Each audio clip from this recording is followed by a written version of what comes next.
नमस्कार, मैं सुरेश कुलकर्णी। आप सुन रहे हैं डॉक्टर पारनर जी के विचार जो हिंदी भाषा में उन्होंने स्फुट लेखन किया है। जो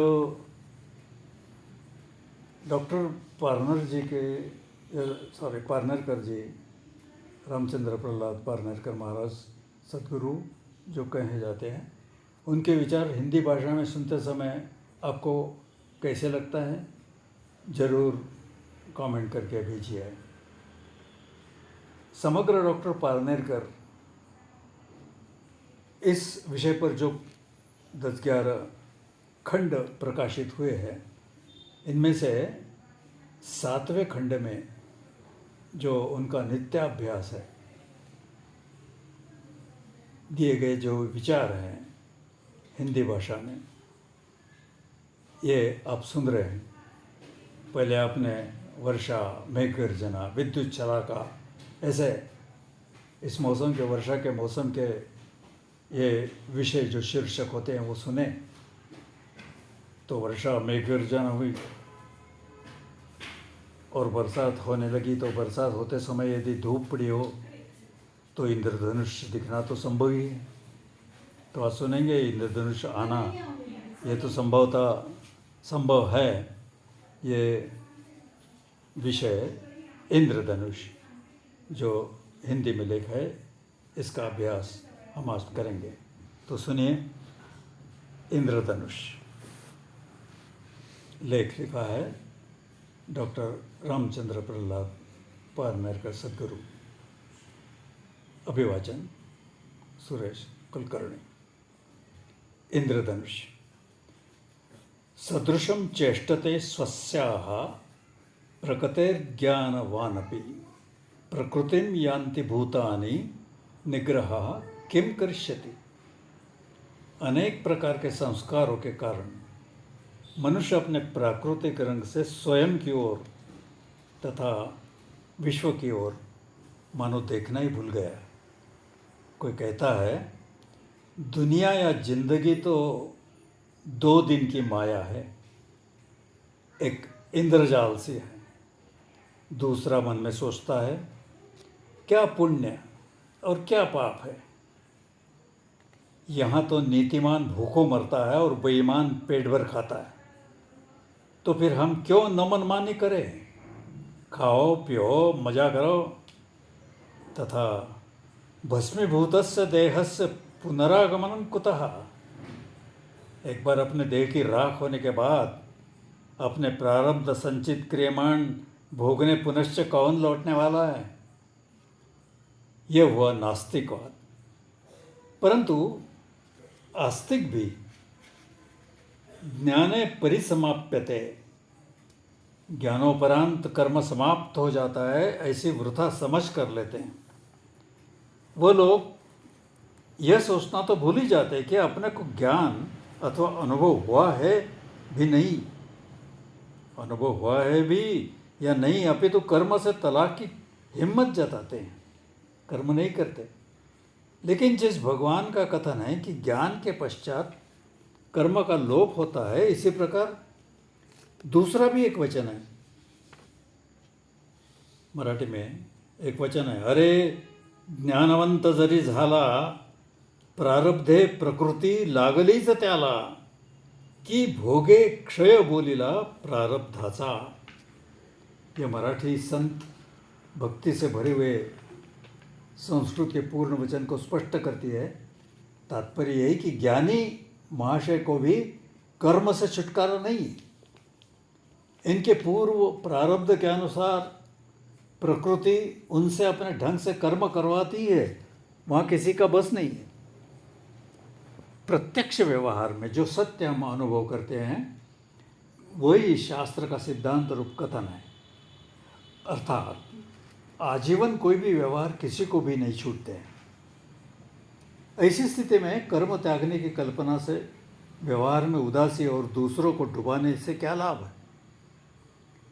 जैसे तैसे कुछ करना या कर्म आवश्यक रहते हुए प्राप्त कर्म को छोड़ना, यह कर्म समाप्ति नहीं है। किसी भी व्यक्ति में कर्म समाप्ति का अथवा उसे रोकने का सामर्थ्य नहीं। कर्म यह प्रकृति है जो करने के लिए हम बाध्य हैं, जिसके बगैर हम रह नहीं सकते, फिर वह जीवन व्यवहार क्यों न हम अभिनिवेश पूर्वक करें। जो भी व्यवहार मनुष्य जीवनाभिनिवेश से करता है वह मात्र बंधनकारक होते हुए साधन रूप बन जाता है। इस सिद्धांत का एकमात्र उत्तम उदाहरण गोपीजनों का काम यह विकार है। तत्कामः क्षुद्र भोगानां भोगे कामाय नश्यते, काम एव हि गोपीनां निजधाम प्रदो भवत्। गोपीजनों को जो निजधाम की प्राप्ति हुई वह उनके काम विकार के कारण, इसलिए उसे क्षुद्र भोग समझना ठीक नहीं है। काम, क्रोध, मोह, मद, मत्सर और दंभ ये षड्विकार है।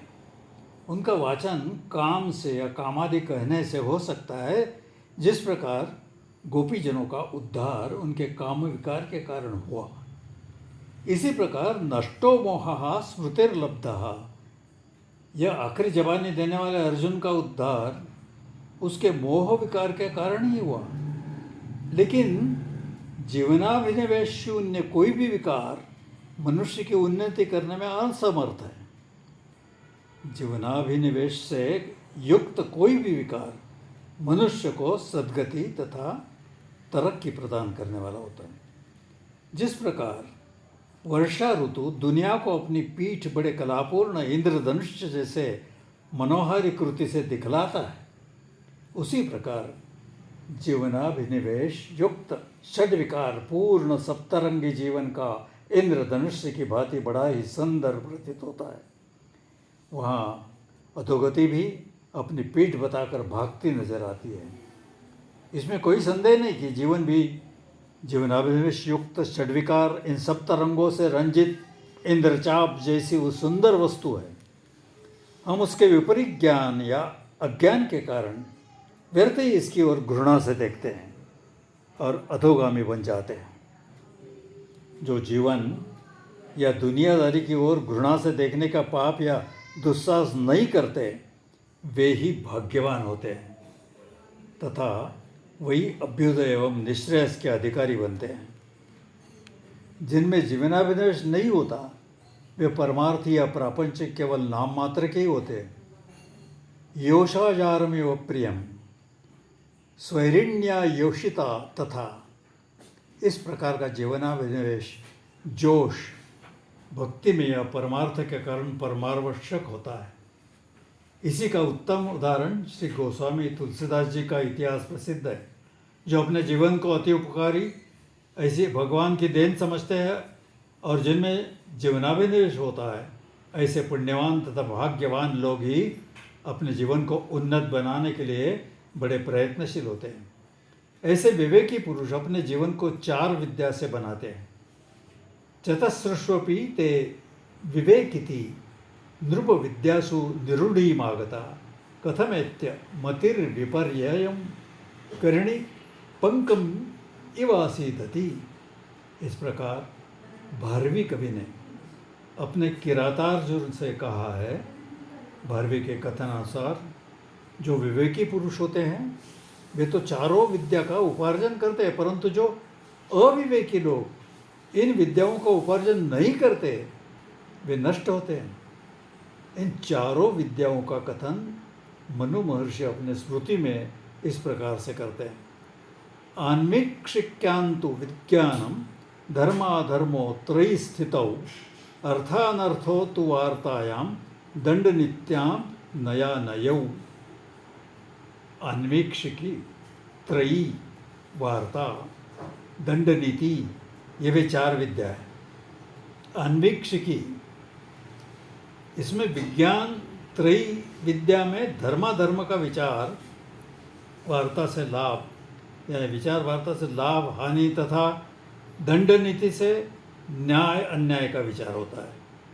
हर आदमी को सुफलीभूत सफल कर्म बनाने में या बनाने के लिए इन चारों का ज्ञान होना नितांत आवश्यक है। इस प्रकार की शिक्षा ग्रहण करने से व्यक्ति के साथ समाज की भी सुस्थिति बनी रहती है। व्यक्ति को समाज की संपत्ति समझना या व्यक्ति के लिए समाज को नष्ट करना, या दोनों ही विचार गलत है। व्यक्ति में स्वयं निर्णय की पात्रता होने के कारण वो समाज की संपत्ति नहीं बन सकती, तथा समाज को दुर्लक्षित कर कोई भी व्यक्ति नहीं रह सकती। व्यक्ति और समाज के पारस्परिक संबंध मधुर बनाने हेतु इन चारों विद्याओं का दुनिया में प्रसार होना आवश्यक है। आन्वीक्षिकी त्रयी वार्ता दंड नीतिश्च शाश्वती विद्याश्चैताश्च तत्रस्तु लोक संस्थिति हेतवः। आज न तो समाज में साक्षेप है और न ही व्यक्ति में जीवनाभिनिवेश, और फिर भी हम दोनों की उन्नति चाहते हैं। यदि इसके लिए प्रयत्नशील बनकर हम कुछ करते हैं तो वह भी किसी ज्योतिष महाशय के सामने अपनी जन्म कुंडली रखकर यह पूछना कि हमारे अच्छे दिन कब आएंगे, कुछ अकल्पित धन लाभ है भी या नहीं, क्या आप इतने पर भी अपनी मनचाही जिंदगी बसर कर सकेंगे। नित्य भूख लगना, प्यास लगना, नींद आना, ये सब बातें प्राकृतिक होते हुए भी आज मनुष्य इन सभी बातों के लिए अपने आचरण से असहाय हो जाता है। भूख लगने के लिए दवा की जरूरत होती है, नींद नहीं आती तो मनुष्य नशीली चीज़ों का सेवन करता है। अनेक बार भांति भांति के पेय पीकर मनुष्य अपनी प्राकृतिक प्यास से भी अनभिज्ञ हो जाता है। इन सब के दुष्परिणाम नाना प्रकार की बीमारियों के रूप में इसके सामने आ जाते हैं। इन बीमारियों के इलाज के लिए निर्मित जो कोई दवा दारू, इस पर मनुष्य अपनी बुद्धिमानी का गर्व करता है। मनुष्य जीवन एक प्राकृतिक बात होते हुए भी उसे इस प्रकार जकड़ देना या कि उसे परावलंबित्व की चरम सीमा पर ले जाना क्या बुद्धिमानी का लक्षण कहा जा सकता है। जिस प्रकार मानव जाति ने अपना शारीरिक जीवन एक स्वयंपूर्ण प्राकृतिक चीज होते हुए भी उसे साधन विवश और महाकठिन बना दिया, उसी प्रकार उसने अपने प्राकृतिक मन का स्वरूप भी बदल डाला, उसकी शक्ति घटा दी। बिना चूर्ण करवाए खाया हुआ पचन नहीं होता। प्राप्त सुख या दुख अनुभव करने आवश्यक मन की तीव्र संवेदना क्षमता मर सी गई है। कुछ प्रसंगों में सुख दुख के आवेग को रोक सकना सभ्यता का लक्षण माना जाता है। जैसे किसी प्रकार अतिशयोक्ति उचित नहीं, ठीक उसी प्रकार अति सीमितता भी दोष रूपी है। परंतु मनोविकार को या मन के भावों को अति संकोचित रूप में प्रकट करना सुसंस्कृत होने का प्रमाण बन जाने से दिल खोलकर कुछ करना, बोलना आदि शिष्टाचार के विरुद्ध हो जाता है। कुछ गलत विचार प्रणाली के कारण जीवन में जो वंचना से निर्माण हो जाती है, किसी भी काव्य में बुलबुल का गाना, पक्षियों के उड़ान, भ्रमर की गुंजन, तितली की भांति भांति फूलों पर क्षण क्षण में रीझना मानव मन को आकर्षित करता है। मनुष्य यह स्वतंत्रता चाहता जरूर है, किंतु वंचना के कारण अनुभव नहीं कर सकता।